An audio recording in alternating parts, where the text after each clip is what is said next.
جیسے نمازیوں جیسا کوئی نمازی بھی نہیں ہے. کیا ہم نے سوچا کہ ہمیں نماز کیا درس دیتی ہے, ہمیں قرآن کیا درس دیتا ہے, ہمیں قرآن کیا کہتا ہے؟ صرف ماں باپ کے بارے میں ذرا سنو. میں نے جو قرآن مجید فرقان حمید کی آیت آپ کے سامنے تلاوت کی ہے, اللہ پاک نے فرمایا محبوب جب یہ پیسے والے لوگ, مالدار لوگ آپ سے آ کے سوال کریں یسألونک ماذا ینفقون, یہ پیسہ کہاں پہ خرچ کریں, کس جگہ کے اوپر یہ دولت خرچ کریں جس سے خدا اور مصطفیٰ راضی ہو جائیں. سنو اللہ کا قرآن کیا کہتا ہے, فرمایا یسألونک ماذا ینفقون. محبوب جب یہ آپ سے آ کے سوال کریں کہ یہ پیسہ اور دولت کہاں پہ خرچ کریں, کل ما انفقتم, میرے محبوب آپ اپنی زبان پاک سے اعلان فرما دیں خدا تمہاری اس دولت سے پیار کرے گا, خدا تمہارے اس پیسے سے محبت کرے گا, خدا تمہارے اس پیسے کو درجہ قبولیت عطا فرمائے گا. کس پیسے کو درجہ قبولیت عطا فرمائے گا؟ فرمایا ما انفقتم من خیر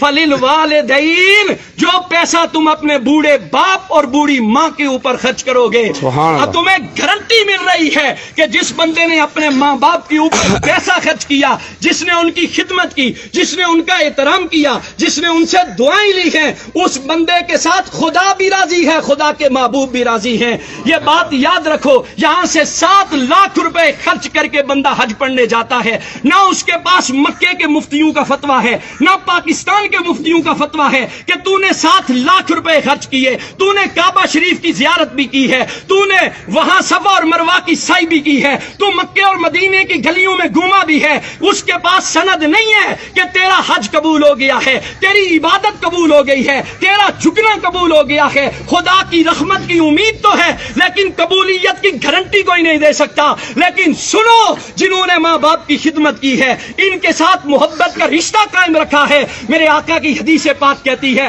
فرمایا صبح سویرے اٹھو مسکراتے چہرے کے ساتھ اپنے باپ کے سامنے جا کے کھڑے ہو جاؤ, اپنی ماں کے سامنے جا کے کھڑے ہو جاؤ, ہنستے مسکراتے چہرے کے ساتھ. ان کی خدمت تو بات کا درجہ ہے, ان کو پیسے دینا تو بات کا درجہ ہے. صرف اپنے ماں باپ کی مسکراتے چہرے کے ساتھ ان کی زیارت کر لو. حضور علیہ الصلوۃ والسلام نے فرمایا گارنٹی ہے اسے کہ میرا رب اسے مقبول حج کا ثواب عطا فرمائے گا.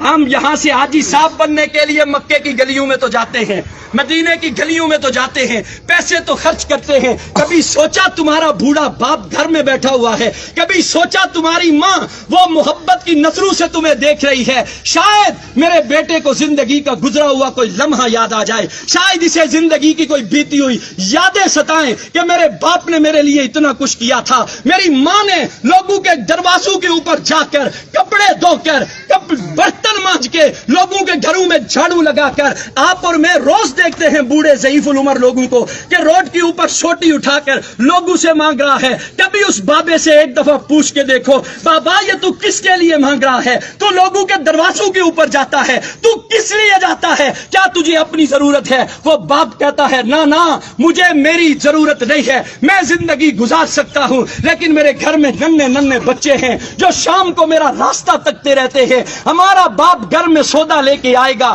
ہمارے لیے اناج لے کے آئے گا, وہ سارا دن دھوپ کے اندر رہ کر محنت کر کے تمہارے لیے لا کے وہ خرید کر کے لاتا ہے. کبھی تمہارے دل کے اندر حیا پیدا نہیں ہوئی؟ آج تمہارا باپ تمہارے سامنے کھڑا ہے اور ہماری یہ نوجوان نسل اپنے باپ سے کہتی ہے او جی تساں ڈن بھائی ہوئی جی انہاں دا دماغ یا کملا کرنا سڑکیں چنی تے سڑے جوان اپنے پیو نے بارے چ گلاں نے, پاپا تس ناراض نہ ہویا, سڑے ابے اور نے دماغ یا کملا کرنا, محلے والے گچھیا نے سڑے اما نے دماغ یا کملا کرنا. میں حیران ہوتا ہوں ایسی اولاد پر. یاد رکھ لو جو قرآن اور حدیث ہمیں پیغام دیتا ہے, خدا کی عزت کی قسم کھا کے کہتا ہوں خدا دولت سے پیار نہیں کرتا. جو دولت ماں باپ پہ خرچ نہ کرو, وہ تمہارے سجدے, تمہاری عبادات, تمہاری ریاضات, تمہارا قرآن کی تلاوت کرنا, اگر تمہارے بوڑھے ماں باپ تم سے ناراض ہیں تو یہ بات دل سے نکال دو, خدا تمہارے سجدوں کو قبول کرے گا, خدا تمہاری عبادت کو قبول کرے گا. ماں کا تو کیا کہنا میرے بھائی,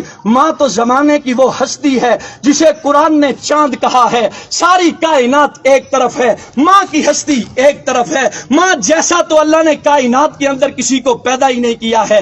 وہ ماں جس کے بارے میں ایک شاعر بول کے کہتا ہے ایک مدت سے میری ماں نہیں سوئی تابش, میں نے فقط ایک بار کہا تھا کہ مجھے ڈر لگتا ہے. تابش کہتا ہے میں نے زندگی میں ایک مرتبہ کہا اماں مجھے ڈر لگتا ہے, اس کے بعد میری ماں نے سونا ہی چھوڑ دیا. ایک اور شاعر بول کے کہتا ہے, وہ کہتا ہے وہ اس ڈر سے دوپہر کے وقت بچوں کو سلا دیتی ہے شاید کھلونے بیچنے والا پلٹ کے واپس نہ آ جائے. ایک اور شاعر بول کے کہتا ہے, وہ کہتا ہے جس گھر میں روٹیاں 4 ہوں بندے 5 ہوں اس گھر سے ایک ہی ہستی کی صدا بلند ہوتی ہے, مجھے بھوک نہیں ہے وہ کوئی اور نہیں ہوتا, رب کعبہ کی قسم وہ ماں ہوتی ہے. ایک اور شاعر بول کے کہتا ہے